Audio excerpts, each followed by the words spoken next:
tenho que tentar que o programa seja um conector.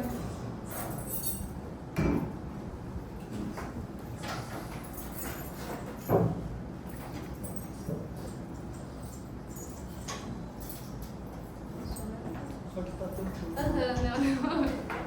Oi? Tava tampando aqui.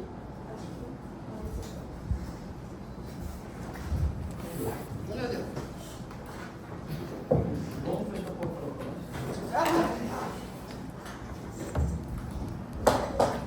There you go.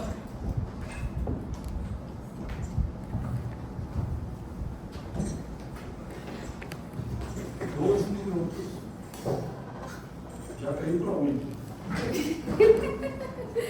Hello, I'm Anna.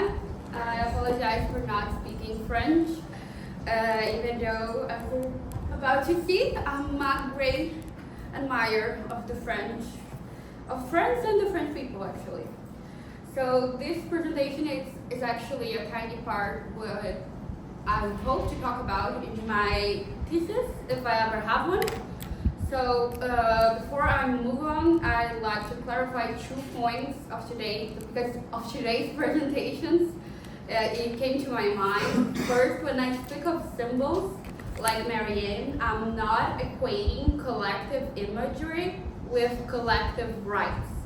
I'm not suggesting a fixed position between individual and social rights. Rather, I'm questioning how the symbolic construction of the people often masks structural exclusions. In revolutionary context, this actually happened on my thesis, on my master's. But the collective was imagined through a universal male citizen, and women, often depicted as symbols of the nation, were excluded from its legal substance.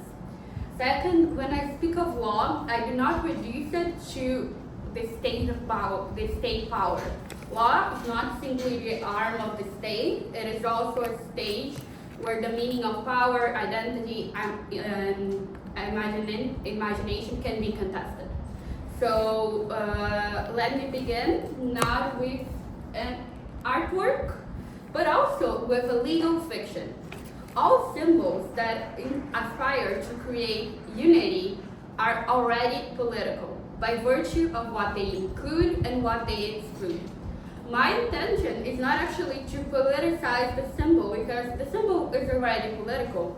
Political work has always been performed beneath the surface of this aesthetic unity.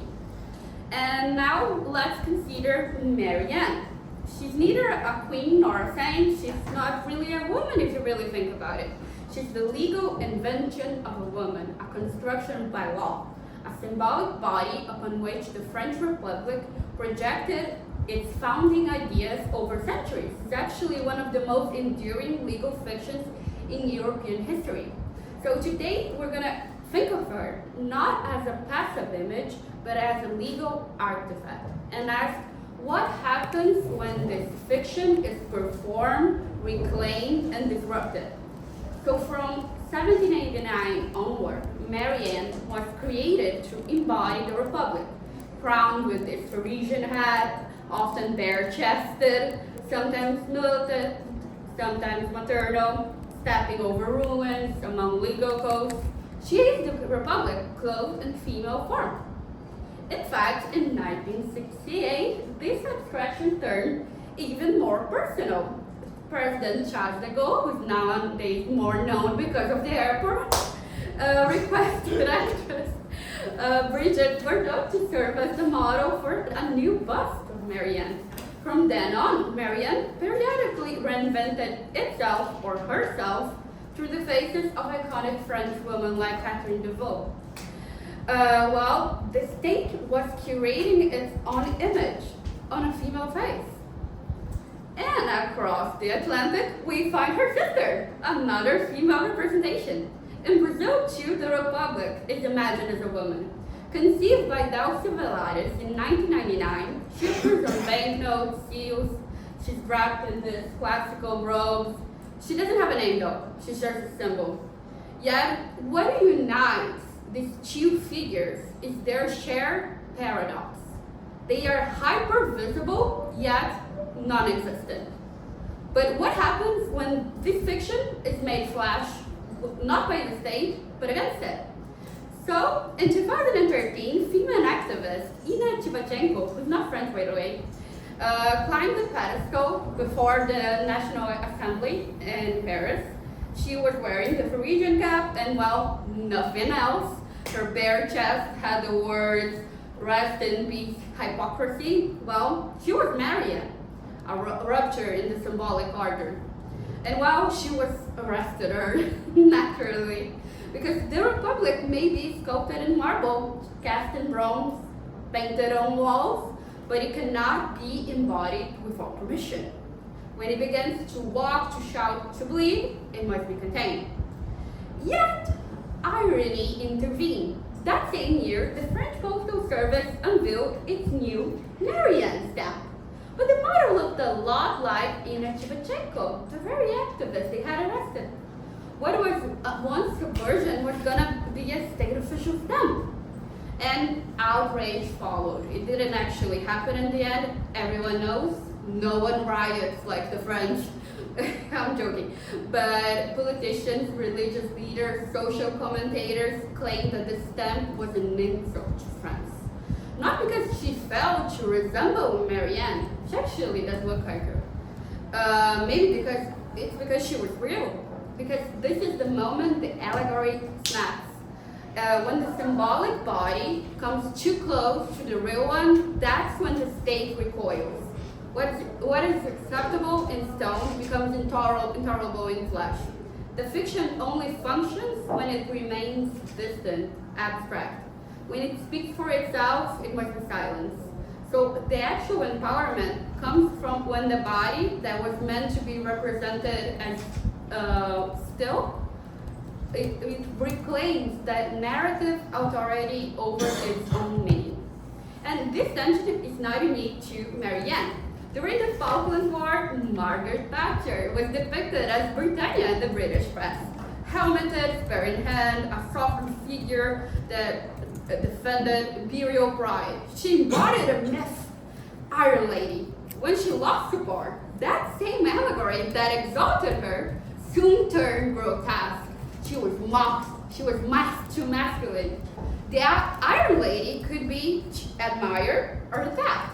By the way, I'm not a fan of her, but it's indeed interesting to see how it goes both ways. The allegory cuts both ways. It glorifies and it humiliates, because when we lock women in a symbol, we lock women as a whole.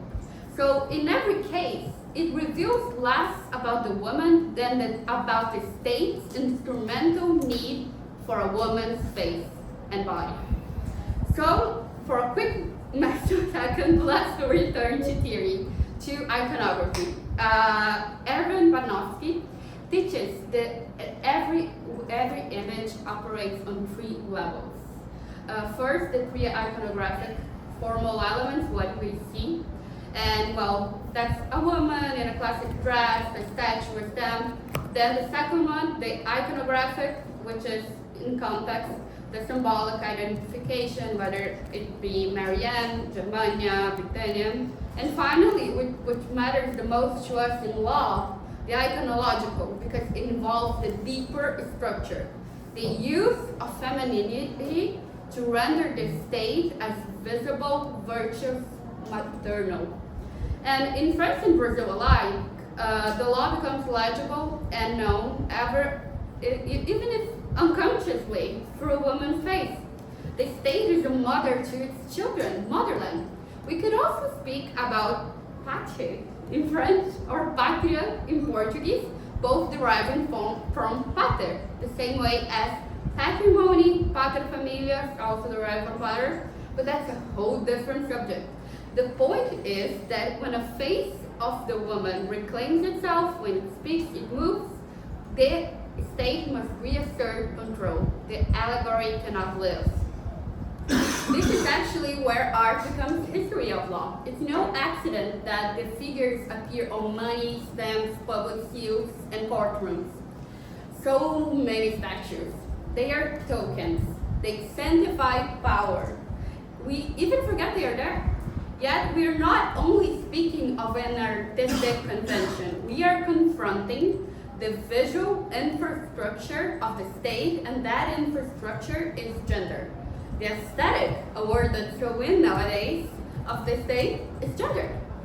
And in a materialist reading of history, not often applied to legal iconography, reveals what the image conceals. The political use of the female body when they are really active members of the state. Indeed, French women didn't gain the right to vote until 1944, and in Brazil it was 1932. So the iconography of the nation embodied in Marianne and many others is actually, and that's what I argue, is part of the ideological machinery of capitalism. It is law's ornamental surface. As Marx teaches, every commodity possesses the use of value and exchange value, valor de uso, valor de troca. When exchange value detaches from material conditions, we encounter commodity fetishism, which my colleague mentioned today. I was very happy. Commodity fetishism is when social meaning projected onto objects, or in this case, onto women, as if they possess autonomous worth. I know that Marx analysis originally concerns material commodities under capitalist exchange, but the concept of fetishism goes further than purely the economic sphere. Fetishism at its core describes the process by which social relations between people assumes a form of relation between things, obscuring their true nature. In national iconography, the female body is abstracted and used in a manner analogous to commodities, script of political agency. So applying Marx's concept, it's not actually a distortion, rather it shows how capitalism can extend its logic even in the domain of political myth-making and bodily representation. And I read this as well through the lens of structural anthropology. Claude Lévi-Strauss, and I hope I'm not butchering his name, identifies women as the first object of exchange, the first commodity, circulating between groups to build alliances and society itself. Civilization was born on the exchange of women, and this logic persists in Marianne. She's offered to people as the face of the Republic. It's a political fetish, if you want to be provocative about it. So by combining Marx's analysis of value and Lévi-Strauss' theory of exchange and the origins of the civilization, we see the same pattern. Women as a symbol or fetish, it sustains the system, but it needs to be excluded from it. So the fetish of Marianne is no historical accident, and it's not exclusive to France in any way, of course, but this fetish is a historical necessity. It's a polished expression of a structural exclusion, cast into marble, ink, and law. The question is not whether we should erase Marianne or remove Brazil's Republica from our banknotes or demolish the statues. I don't think we should. The question is, what kind of state requires a woman's face to function? And what happens when that face looks back? Because the allegory may be silent, but an image is never still. Images are structure of belief, they condition obedience, and they expose the fractures that exist in the constitutional imagination. So in the end, perhaps the Republic was never truly sculpted in marble. It was always written in skin. Thank you. Sorry if I spoke too fast. My supervisor scared the hell out of me. Is this an ongoing project? It's actually just a tiny idea for my PhD. I finished my master's last year, and I intend on trying to be a PhD candidate here or somewhere. I mean, so that's why. And that would be your topic. Not especially Marianne, but the idea, I mean, it would be more broad, definitely. I have it's allegory and reality in the female iconography of national states. And I want to cover like 5 centuries, which I know it's a lot, but I mean, it's a PhD thesis, so. There was one thing I expected in your presentation, and it never came. You start with Marianne and French Revolution. Yes. But during the whole Middle Ages, you have virtues which are presented as women. Yes. Prudence, force,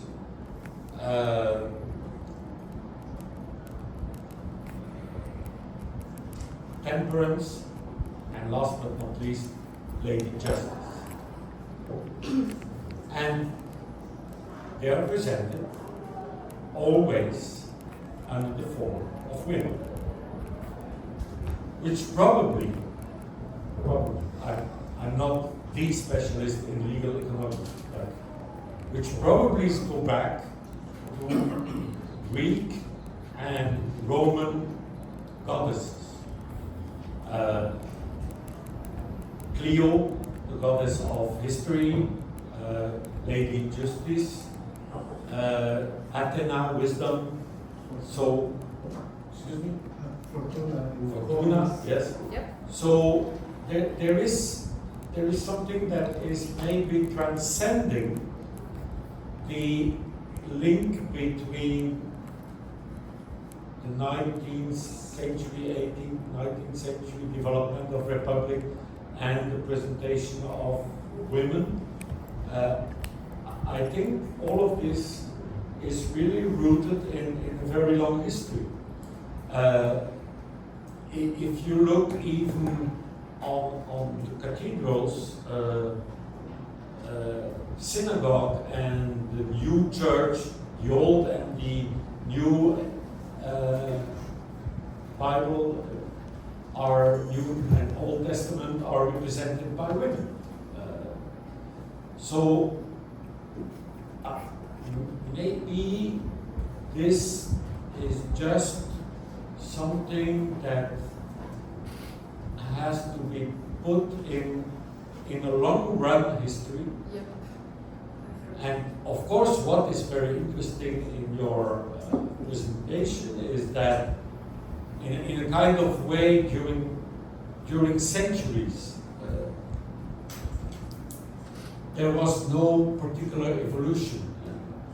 You already find representation of the virtues on the 14th century fresco of the good government, Buen Governo, in the Palace of Siena, and you still find it in representations of the 19th century. So what is of course interesting is using it for other purpose than the 4 classical virtues, using it to represent what you told here, the Republic, or trying to use it also for protest and that kind of things. But I think that it would be interesting if you continue on that kind of topic to put it in a long run approach. Yeah, definitely. Because otherwise there is always a risk of being anachronical. And what is of course very interesting is why do you have in 1789 that Frisian hat, which never appeared before, on a woman's head, on a virtue's head. Why do we see her breast? I don't know any representation of one of the main cardinal virtues with a woman having her breast shown completely, sometimes one breast, that can happen, but it's always then in the idea of nourishing the people, nourishing the nation, nourishing something. So I think, it was original, it was nice, but there is something before. Definitely. And if you continue on legal iconography for your PhD, I think you should try to find also, or to reconsider also the evolution, how at one moment do we come to use that kind of figures. That's perfect. That's perfect. I do. Every time I speak with my supervisor, he was my supervisor on my undergraduate and in my master's, and he always has like, "What's your approach, like time-wise?" And I always want to say, forever. Forever. Like when I did my master's, I was like, I'm at the beginning of civilization. I want to use straws and just go back to the beginning. And I mean, you spoke about virtues, and actually that's something I'm writing about right now. But in my opinion, that's not a good way of doing it. Yeah, Not definitely. starting with the beginning, but climbing up. I defend the idea of legal history where you go back in time, starting from or from the topic you are working. We have too much young students also in Lille. They write an introduction for their topic, and the introduction is the Egyptians said that, the Romans said that, the Greeks said that, and in 4 pages they handle 5,000 years of history. And often it's out of the point, it's next to the point. What I like, but that's my opinion, and you don't have to agree with it, is trying to make a genealogy. Yes. And when you make a genealogy, you start from who I am, who were my parents, my grandparents, you climb up. And that's what I think we should do.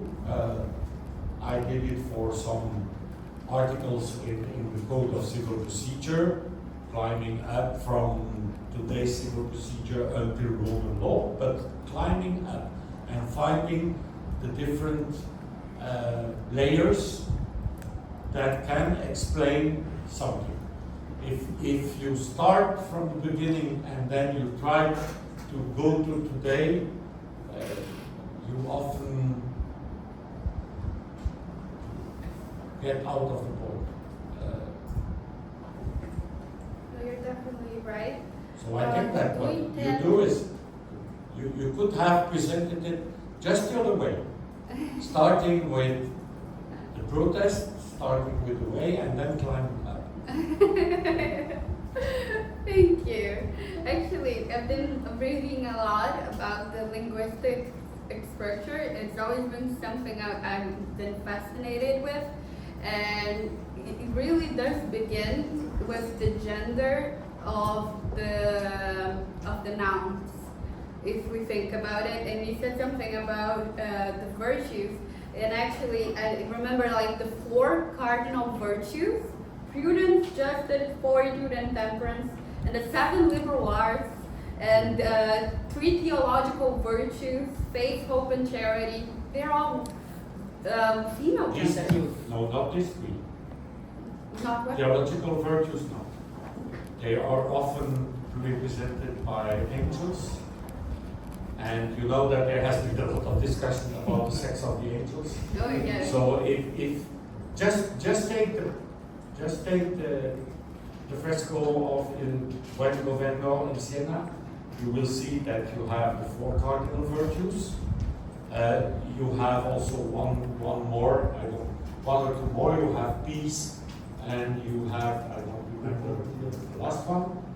But when you look above the central person who is representing Siena, and it looks a bit like a Roman emperor having sovereign power of jurisdictio and legislatio.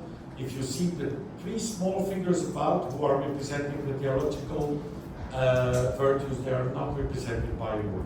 Oh, I They was are thinking represented of by the something word, that- more of the word, you know, Hmm? like the noun being a female noun in some languages. Like, but I just wanted to say I love your mind, and it's actually the direction I want to head. Even though I do think it's gonna take a lot because it does begin. I mean, when I first did my master thesis, I spoke a lot about the Greek idea of the woman being polluted, of the woman being dirty, because she's the one that goes from one family to another. And that's why this idea of the woman as an allegory and basically being kind of like stuck in a box because she's an allegory, that's how it began. I have an author that I absolutely love. She's called Amy Carson. She translated Sappho. So she has something amazing things. I think we should discuss with Mark about this week, which is a student of George Martin. He got his PhD on iconography in 19th and early 20th century Belgium. And what is interesting in his work is that he doesn't do the traditional judicial or legal iconography. You have already a lot of works